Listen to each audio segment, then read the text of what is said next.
আসসালামু আলাইকুম। আমার কুকিং চ্যানেলে আপনাদের সবাইকে স্বাগতম।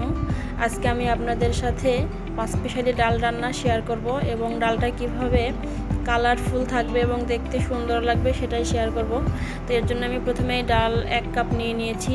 তারপর ঠান্ডা পানি দিয়ে ভালোভাবে কষলিয়ে ধুয়ে নিব এবং আমি এই ডালটাকে মোটামুটি 30 থেকে 40 মিনিটের মতো ভিজিয়ে রেখেছিলাম। 1 ঘন্টার মতো ভিজে রাখতে পারলে আলো ভালো, এতে করে ডালের কষ বের হয়ে যায় এবং ডালটা ভালোভাবে ফুলে যায়, এতে করে ডাল রান্নাটাও দ্রুত হয়ে যায়। তো আমি ডালটা আজকে রান্না করব প্রেশার কুকারে।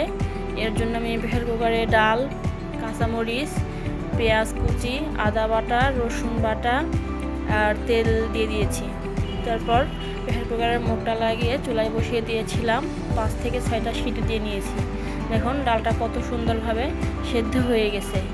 এখন আমি ডালটাকে ডাল ঘুটনি দিয়ে ভালোভাবে ঘুটে নিব। একটু বেশি মিহি করেই ঘুটে নিব, যেন ডাল আস্ত না থাকে, এতে করে ডালটা খেতে ভালো লাগবে। ডালের মধ্যে আস্ত থাকলে খেতে ভালো লাগে না।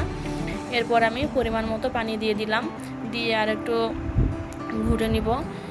এরপর আমি এখানে লবণ দিয়ে দিব। লবণ আমি আগে দেই নাই, পরে দিলাম। আর হলুদটাও আমি এখন অ্যাড করব, যাতে ডালের কালার সুন্দর হয়, এই জন্য আমি হলুদটা পরে অ্যাড করলাম।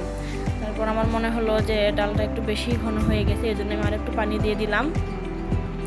ডালে বাগার দিব, এই জন্য আমি চুলায় কড়াই বসিয়ে দিয়ে সরিষার তেল দিলাম, পেঁয়াজ কুচি দিয়ে দিয়েছি, তেজপাতা দিলাম। এই মশলাগুলোকে আমি একটু ভালোভাবে ভেজে নেড়ে চেড়ে নিব।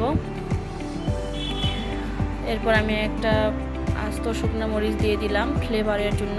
এরপর ডাল বাগারের মশলা দিয়ে দিলাম, এতে করে ডালের একটা সুন্দর ঘ্রাণ বের হয়, এতে ডাল খেতে বেশ ভালো লাগে।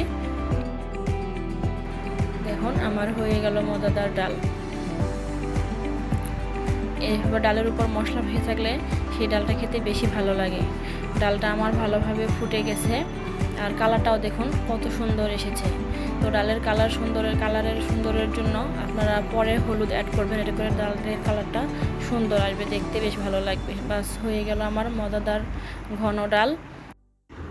দেখেই বোঝা যাচ্ছে ডালটা অনেক মজা হয়েছে। দেখুন ডালটা বেশি ঘন না, আবার অনেক পাতলাও না। ডাল খেতে কার কার ভালো লাগে কমেন্ট করে জানাবেন। আমার ভিডিওটা অবশ্যই সাবস্ক্রাইব করে দিবেন। ভালো থাকবেন। আল্লাহ হাফেজ।